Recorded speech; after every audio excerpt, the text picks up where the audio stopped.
अभी मैं deputy commissioner, क्या नाम है उनका, रंजीत पाटिल के चैम्बर से उठ के आ रहा हूँ। उन्होंने ये बोले कि भाई मुख्यमंत्री साहब जब आए थे और पालक मंत्री साहब बहुत नाराज थे, उनकी नाराजगी को देखने के लिए, हमको खुश करने के लिए अधिक हमको उठाना पड़ रहा, हम पे बहुत दबाव है। वो अधिकारी ने एक्सेप्ट किया कि हम पे दबाव है कि वो मुख्यमंत्री साहब नाराज हो गए, इसलिए हम अतिक्रमण यहाँ उठा रहे हैं। मुझे पता नहीं वो अधिकारी कितनी सच्चाई से बात कर रहा है। अगर वो ये सच है तो ये बड़ी शर्म की बात है।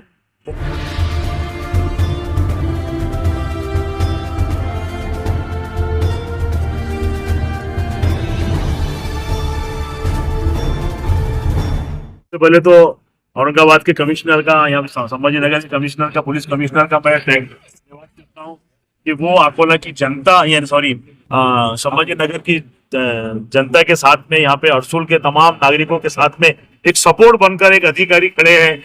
ऐसे अधिकारियों के ऊपर हमको भरोसा है। आज पूरा अरसुल के तमाम नागरिक इस बात की दुहाई दे रहे हैं कि अगर पुलिस कमिश्नर नहीं होते तो आज हमारे मकान टूट गए होते।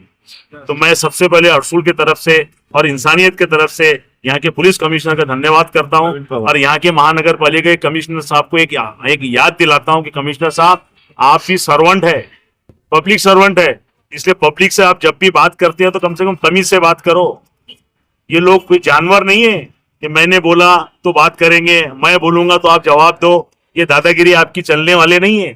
कल को हाउस में आपको हम सवाल पूछेंगे कि शहर की सुरक्षा रक्षा के लिए और इनकी सुविधाओं के लिए कमिश्नर नियुक्त किया गया, दादागिरी करने के लिए नहीं किया गया। अगर यहाँ की जनता का सेटिस्फेक्शन नहीं होता है तो आप उनसे बात करो, उनसे समझाइश की बात करो। और जो रास्ता निकलता है, पिछले टाइम जैसा मुआवजा मिला था, ये बार भी मुआवजा मिलना चाहिए। टीडीएस नहीं चाहिए यहाँ की जनता।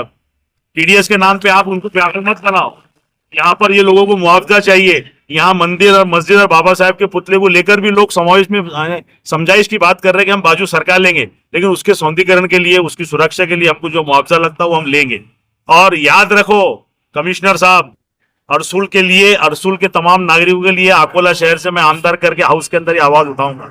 जिस तरह आपने पैठन के अंदर अतिक्रमण तोड़ा, और भी पैठन में, औरंगाबाद में, कहाँ पे पैठन गेट पे जो आपने 125 दुकानें अनियमितता तोड़ी गई, जानबूझकर लोगों की प्रॉपर्टी को वहां पे धक्का लगाया गया। और सेम घटना वहां तो अतिक्रमण के नाम पे आपने तोड़ा, यहाँ तो आप तो अतिक्रमण भी नहीं। ये दादागिरी लोकशाही में नहीं चलेंगी। बाबा साहब का संविधान अभी जिंदा है और हम सब लोग अभी जिंदा लोग हैं। हम आवाज उठाएंगे, ये बात आपने याद रखना। सर, को खुश करने के लिए काम किया जा रहा है पालक मंत्री को अतिक्रमण के लिए। बिल्कुल सही बात है। अभी मैं डिप्टी कमिश्नर, क्या नाम है उनका, रंजीत पाटिल के चैम्बर से उठ के आ रहा हूँ। उन्होंने ये बोले कि भाई मुख्यमंत्री साहब जब आए थे और पालक मंत्री साहब बहुत नाराज थे, उनकी नाराजगी को देखने के लिए, हमको खुश करने के लिए अधिक हमको उठाना पड़ रहा, हम पे बहुत दबाव है। वो अधिकारी ने एक्सेप्ट किया कि हम पे दबाव है कि वो मुख्यमंत्री साहब नाराज हो गए, इसलिए हम अतिक्रमण यहाँ उठा रहे हैं। मुझे पता नहीं वो अधिकारी कितनी सच्चाई से बात कर रहा है। अगर वो ये सच है तो ये बड़ी शर्म की बात है। मुख्यमंत्री नाराज हो गए इसलिए अतिक्रमण उठे? अरे मुख्यमंत्री इसलिए होते हैं कि जिनके घर टूट रहे हैं, घरकुल के माध्यम से उनको घर मिलने चाहिए। जो बेरोजगार है उनको रोजगार मिलना चाहिए। पैठन गेट के ऊपर 125 दुकानें तोड़ गई। यहाँ के कमिश्नर ने क्या सिद्ध किया? आज 7,000 लोग बेरोजगार हो गए। वो लोग कहाँ जाएंगे, क्या करेंगे? ये गलत बात है। ये लोकशाही में हम बर्दाश्त नहीं करेंगे। जनहित में जो भी आंदोलन बनता, हमें आंदोलन में सहभागी होकर इस शहर के लिए जब भी जितनी आवाज उठाना पड़ेगा, मैं नागपुर अधिवेशन में आवाज उठाऊंगा। सर, एक सीनियर जिम्मेदार अफसर को ये बातें करना शोभा देती है क्या? बिल्कुल, मैं उनकी बात का निषेध करता हूँ। और क्या आपको नहीं लगता कि ये जनादेश का अपमान है? बिल्कुल, ये जनादेश का अपमान है। लोकशाही पूरी खत्म हो गई। यहाँ के अधिकारी इतने सर चढ़ के बात कर रहे हैं कि यहाँ के जो टैक्स धारक है, जिनके भरोसे उनकी तनख्वाह मिलती है, वो टैक्स धारक को बोलते हैं कि मैंने तुमसे बात करने के लिए कहा, तुम खामोश बैठो। ये अधिकारी को ये तरीका है बात करते? सर, 8 तारीख को अधिवेशन में क्या कहेंगे आप? उसमें क्या आवाज उठाएंगे आप? 8 तारीख को अगर अरसुल के लोगों की समस्या हल नहीं होती है तो मैं कांग्रेस पार्टी का विधायक साजिद खान पठान पूरी तरह वहां के अध्यक्ष को ये अपील करूंगा कि मुझे इस विषय पे बात करनी है।